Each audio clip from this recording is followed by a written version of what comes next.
नमस्कार, आपका स्वागत है द पब्लिक इंडिया बुलेटिन में पेश है अभी तक की बड़ी खबरें। पश्चिम बंगाल विधानसभा चुनाव के तहत आज कुछ संवेदनशील सीटों पर पुनर्मतदान कराया जा रहा है। चुनाव आयोग ने पहले चरण के मतदान के दौरान सामने आई शिकायतों, तकनीकी खामियों और कुछ स्थानों पर हिंसा व गड़बड़ी की रिपोर्ट के बाद यह फैसला लिया है। जिन बूथों पर पुनर्मतदान हो रहा है वहां सुरक्षा के कड़े इंतजाम किए गए हैं और केंद्रीय बलों की तैनाती बढ़ा दी गई है। सुबह से ही मतदाताओं में उत्साह देखा जा रहा है और लोग शांतिपूर्ण तरीके से अपने मताधिकार का प्रयोग कर रहे हैं। कई जगहों पर लंबी कतारें भी देखने को मिली। चुनाव आयोग के अधिकारियों का कहना है कि इस बार मतदान प्रक्रिया को पूरी तरह निष्पक्ष और पारदर्शी बनाने के लिए अतिरिक्त निगरानी रखी जा रही है। वेबकास्टिंग, माइक्रो ऑब्जर्वर और सीसीटीवी कैमरों के जरिए हर गतिविधि पर नजर रखी जा रही है। यूपी के उप मुख्यमंत्री केशव प्रसाद मौर्य ने कहा है कि आज का पूर्ण मतदान टीएमसी की गुंडागर्दी के कारण हो रहा है। पश्चिम बंगाल में 15 मतदान केंद्रों रीपोलिंग हुई। लगता है कि बिहार अभी भी नीतीश कुमार छाया से बाहर नहीं निकल पा रहा है।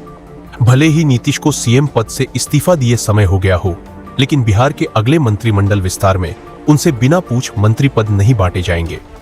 आज पूर्व मुख्यमंत्री नीतीश कुमार से सीएम सम्राट चौधरी ने मंत्रिमंडल विस्तार को लेकर चर्चा की। बिहार के मुख्यमंत्री सम्राट चौधरी आज पूर्व मुख्यमंत्री नीतीश कुमार से मुलाकात करने 7 सर्कुलर रोड स्थित उनके आवास पहुंचे। दोनों नेताओं के बीच करीब आधे घंटे चली इस बैठक को बेहद अहम माना जा रहा है कि इस मुलाकात में दोनों नेताओं के बीच संभावित मंत्रिमंडल विस्तार पर चर्चा हुई। इस मुलाकात के दौरान उप मुख्यमंत्री विजय कुमार चौधरी भी उपस्थित रहे। मुख्यमंत्री सम्राट चौधरी ने पूर्व मुख्यमंत्री नीतीश कुमार से मुलाकात को लेकर सोशल नेटवर्किंग साइट एक्स पर इसकी तस्वीर भी साझा की है। एक्स पर इस मीटिंग की तस्वीरें साझा करते हुए लिखा है कि आज पूर्व मुख्यमंत्री नीतीश कुमार जी से उनके आवास पर आत्मीय मुलाकात की। इस दौरान उनके अनुभवों और मार्गदर्शन से प्रेरणा प्राप्त हुई। इससे पहले नीतीश कुमार ने उप मुख्यमंत्री विजेंद्र प्रसाद यादव और पूर्व मंत्री अशोक चौधरी से भी बातचीत की। इन लगातार बैठकों ने सियासी हलकों में अटकलों को और तेज कर दिया है। इन मुलाकातों को लेकर मंत्रिमंडल विस्तार और जदयू के नेता निशांत कुमार की शुरू होने वाली बिहार की यात्रा से जोदाकर भी देखा जा रहा है। बताया जा रहा है कि नए मंत्रिमंडल में ज्यादातर पुराने चेहरों की वापसी हो सकती है, जबकि भाजपा कुछ नए चेहरों को भी मौका दे सकती है। पिछली सरकार में भाजपा के 2 उप मुख्यमंत्री समेत 14 मंत्री थे, जबकि जदयू के खाते में मुख्यमंत्री सहित 9 मंत्री थे। यदि आप सोना खरीदने का मन बनाए हुए थे और इसकी महंगी कीमतों के चलते खरीद नहीं पा रहे थे, तो यह खबर आपके लिए। सोना और चांदी के दामों में इस हफ्ते जोरदार गिरावट दर्ज की गई है। जी हां, एक हफ्ते के भीतर सोना करीब 1000 रुपए सस्ता हो गया है, जबकि चांदी में 3000 रुपए से ज्यादा की गिरावट देखने को मिली है। इंडिया बुलियन ज्वेलर्स एसोसिएशन के ताजा आंकड़ों के मुताबिक 24 कैरेट सोने की कीमत 1216 रुपए घटकर 1,50,263 रुपए प्रति 10 ग्राम पर पहुंच गई है। वहीं 22 कैरेट सोना अब 1,37,641 रुपए प्रति 10 ग्राम और 18 कैरेट सोना 1,12,697 रुपए प्रति 10 ग्राम पर आ गया है। वैश्विक बाजार की बात करें तो अंतरराष्ट्रीय स्तर पर भी दबाव बना हुआ है। सोना करीब $4,585 प्रति औंस और चांदी $74 प्रति औंस के आसपास कारोबार कर रही है। एक्सपर्ट्स का मानना है कि फेडरल रिजर्व की सख्त टिप्पणी और महंगाई बढ़ने के संकेतों ने बाजार की उम्मीदों को झटका दिया है, जिससे ब्याज दरों में कटौती की संभावना कम हो गई है। साथ ही कच्चे तेल की ऊंची कीमतें भी सोने चांदी पर दबाव बना रही है। फिलहाल सवाल यही है कि क्या यह गिरावट आगे भी जारी रहेगी या फिर बाजार में वापसी होगी। हमारी नजर इस खबर पर बनी रहेगी और हम दर्शकों को बताते रहेंगे कि सोना खरीदना कब फायदे का सौदा है और कब घाटे का। कमर्शियल गैस सिलेंडर की कीमत में 993 रुपए की बढ़ोतरी पर बहुजन समाज पार्टी की प्रमुख मायावती ने कड़ी प्रतिक्रिया दी है। उन्होंने कहा कि पहले से महंगाई से जूझ रही जनता पर यह फैसला एक और चोट की तरह है और इससे गरीब व मध्यम वर्ग की मुश्किलें और बढ़ेंगी। मायावती ने सरकार से मांग की कि पेट्रोलियम पदार्थों की कीमतों को नियंत्रित रखने की नीति जारी रखी जाए ताकि आम लोगों को राहत मिल सके।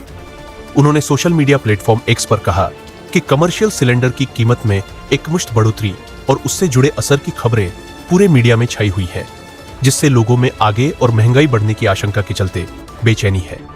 उन्होंने आशंका जताई कि आने वाले समय में रसोई गैस, पेट्रोल और डीजल की कीमतों में भी बढ़ोतरी हो सकती है। मायावती ने कहा कि अंतर्राष्ट्रीय कारण जैसे पश्चिम एशिया में तनाव अपनी जगह है, लेकिन सरकार को आमजन के हित को प्राथमिकता देते हुए कीमतों को काबू में रखने की दिशा में काम करना चाहिए। बसपा प्रमुख ने यह भी कहा कि दिल्ली में नई दरों के बाद कमर्शियल सिलेंडर की कीमत लगभग 3,000 रुपए से अधिक हो जाएगी, जिसका सीधा असर व्यापार और आम उपभोक्ताओं पर पड़ेगा। उन्होंने सरकार से अपील की कि नीतियां बनाते समय महंगाई से प्रभावित वर्गों पर पड़ने वाले असर का गंभीरता से आकलन किया जाए। देश भर में आज अचानक लाखों मोबाइल फोन पर एक साथ अलर्ट मैसेज आने से कुछ देर के लिए अफरा तफरी का माहौल बन गया। तेज ध्वनि के साथ आए इस संदेश ने कई लोगों को चौंका दिया और सोशल मीडिया पर भी इसे लेकर तरह तरह की प्रतिक्रियाएं सामने आने लगीं। हालांकि कुछ ही देर में स्थिति स्पष्ट हो गई जब केंद्रीय मंत्री ज्योतिरादित्य सिंधिया ने लोगों से घबराने की जरूरत नहीं बताई। उन्होंने कहा कि यह संदेश सेल ब्रॉडकास्ट सिस्टम का एक परीक्षण था, जिसका मकसद आपातकालीन परिस्थितियों में तेजी से सूचना पहुंचाने की व्यवस्था को परखना है। सरकार के मुताबिक यह सिस्टम प्राकृतिक आपदाओं, सुरक्षा खतरों या अन्य आपात स्थितियों में नागरिकों तक तुरंत और व्यापक स्तर पर चेतावनी पहुंचाने में मदद करता है। इस परीक्षण के जरिए यह देखा गया कि नेटवर्क पर संदेश कितनी तेजी और प्रभावी तरीके से प्रसारित होता है।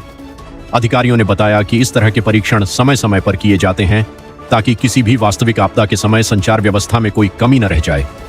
हालांकि अचानक आए इस अलर्ट से कई लोग घबरा गए और कुछ ने इसे संभावित खतरे से जोड़कर देखा। सरकार ने नागरिकों से अपील की है कि ऐसे परीक्षण संदेशों को लेकर घबराएं नहीं और आधिकारिक सूचना पर ही भरोसा करें। साथ ही यह भी कहा गया है कि भविष्य में इस तरह के टेस्ट को लेकर पहले से जागरूकता बढ़ाने पर विचार किया जाएगा ताकि लोगों में अनावश्यक डर की स्थिति न बने। कुल मिलाकर यह घटना जहां एक और सिस्टम की तैयारियों को दर्शाती है, वहीं यह भी बताती है कि ऐसे परीक्षणों के दौरान जनता को पहले से सूचित करना कितना जरूरी है। सुप्रीम कोर्ट से राहत मिलने के बाद कांग्रेस नेता पवन खेड़ा ने इसे सिर्फ अपनी व्यक्तिगत जीत नहीं बल्कि कानून के शासन की जीत बताया है। सोशल मीडिया प्लेटफॉर्म एक्स पर पोस्ट करते हुए उन्होंने कहा कि यह फैसला उन लोगों के लिए एक चेतावनी है जो सत्ता का दुरुपयोग करते हैं। खेड़ा का कहना है कि जब तक देश संवैधानिक लोकतंत्र बना रहेगा, तब तक राजनीतिक बदले की भावना के लिए किसी की व्यक्तिगत आजादी कुचली नहीं जा सकती। उन्होंने अपने संदेश में कांग्रेस के शीर्ष नेतृत्व सोनिया गांधी, मल्लिकार्जुन खड़गे, राहुल गांधी का आभार जताया। साथ ही अपनी कानूनी टीम, खासकर वरिष्ठ वकील अभिषेक मनु सिंघवी का भी धन्यवाद किया। खेड़ा ने इस पूरे मामले को राजनीतिक प्रतिशोध का उदाहरण बताया है और आरोप लगाया कि राज्य सत्ता का इस्तेमाल उनके खिलाफ दबाव बनाने के लिए किया गया। उन्होंने कहा कि यह मामला सिर्फ कानूनी नहीं बल्कि लोकतांत्रिक मूल्यों से जुड़ा हुआ है। फिलहाल सुप्रीम कोर्ट के इस फैसले को विपक्ष एक बड़ी जीत के तौर पर देख रहा है, जबकि सियासी बहस और तेज होने के संकेत मिल रहे हैं। सवाल अब यही, क्या यह फैसला आने वाले समय में ऐसे मामलों के लिए मिसाल बनेगा? नजर बनी रहेगी। पश्चिम एशिया में अस्थायी शांति के बीच अमेरिका ने एक बड़ा रक्षा प्रस्ताव सामने रखा है। रिपोर्ट्स के मुताबिक अमेरिका ने इजरायल, कतर और कुवैत को 8.6 अरब डॉलर से अधिक के हथियार बेचने की पेशकश की है। इस प्रस्ताव में उन्नत सटीक मारक हथियार प्रणाली, हवाई और मिसाइल रक्षा सेवाएं और एकीकृत युद्ध कमांड सिस्टम शामिल हैं। बताया जा रहा है कि यह प्रस्ताव अमेरिकी प्रशासन ने कांग्रेस की विस्तृत समीक्षा प्रक्रिया को दरकिनार करते हुए आगे बढ़ाया है, जिससे इस डील को लेकर राजनीतिक बहस तेज हो गई है। इसी बीच अमेरिकी राष्ट्रपति डोनाल्ड ट्रंप ने दावा किया है कि ईरान के साथ शत्रुता समाप्त हो चुकी है और 7 अप्रैल 2026 के बाद से दोनों देशों के बीच कोई गोलीबारी नहीं हुई है। ट्रंप प्रशासन ने कांग्रेस को भेजे पत्र में कहा है कि 28 फरवरी 2026 से शुरू हुआ तनाव अब खत्म हो चुका है, इसलिए सैन्य कार्रवाई के लिए पारंपरिक मंजूरी प्रक्रिया लागू नहीं होती। यह बयान उस बहस को शांत करने की कोशिश माना जा रहा है जिसमें पूछा जा रहा था कि क्या इस कार्रवाई के लिए कांग्रेस की अनुमति जरूरी थी।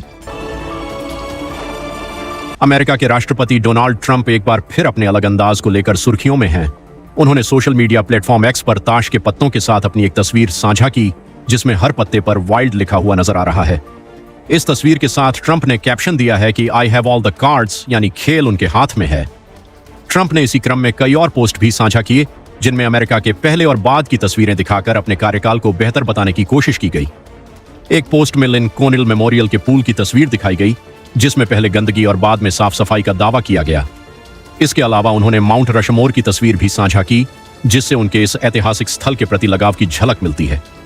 हालांकि सबसे ज्यादा चर्चा उसी तस्वीर की हो रही है जिसमें ट्रंप ताश के पत्ते लिए नजर आ रहे हैं।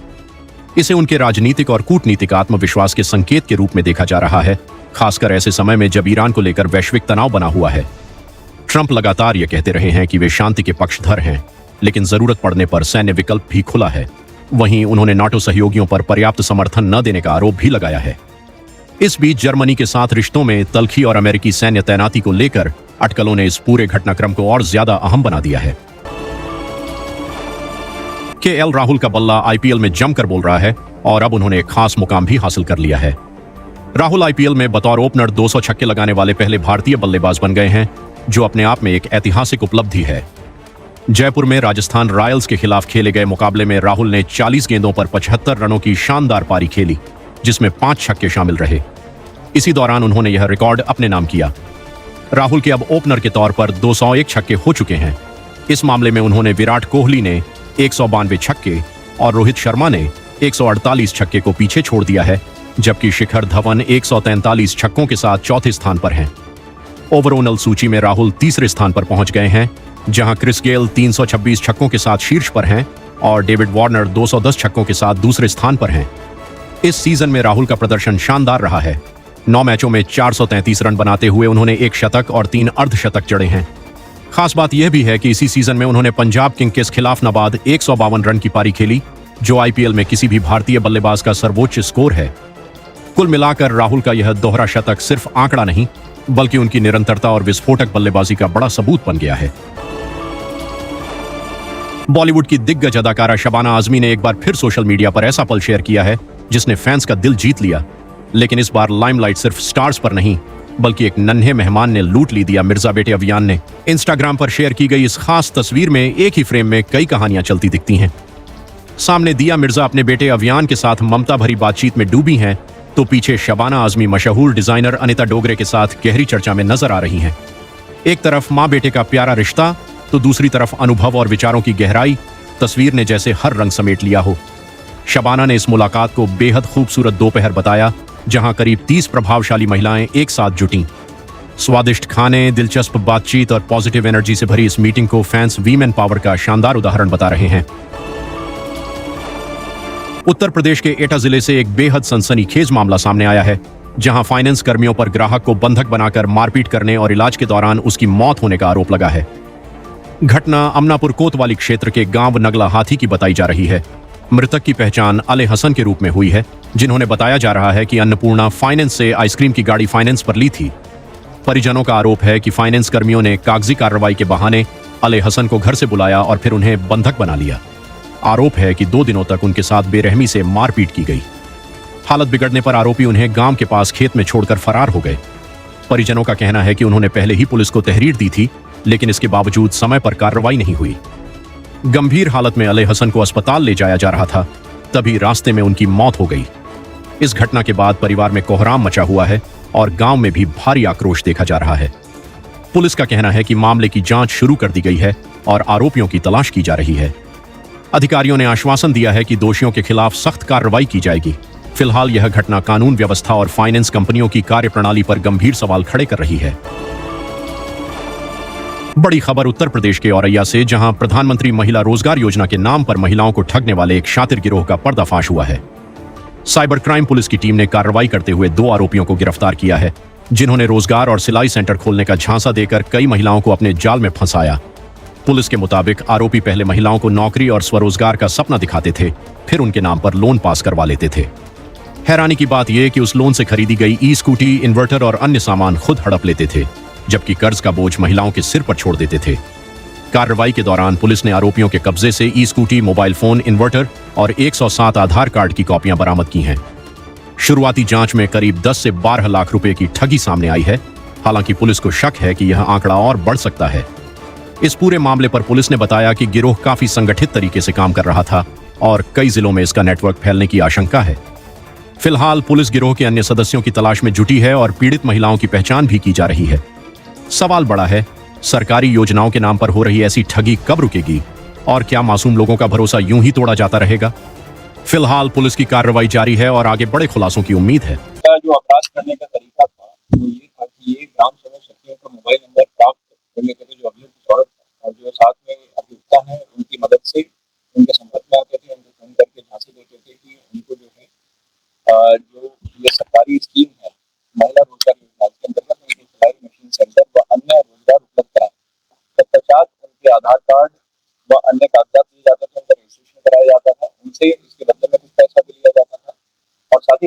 नाम पे लोन करा लिया जाता था, जिससे स्कूटी, इन्वर्टर व अन्य चीजें भी खरीदी जाती थी, जिसके बारे में हमें जानकारी भी नहीं होती। इनकी गिरफ्तारी के पश्चात इनके पास से 2 इन्वर्टर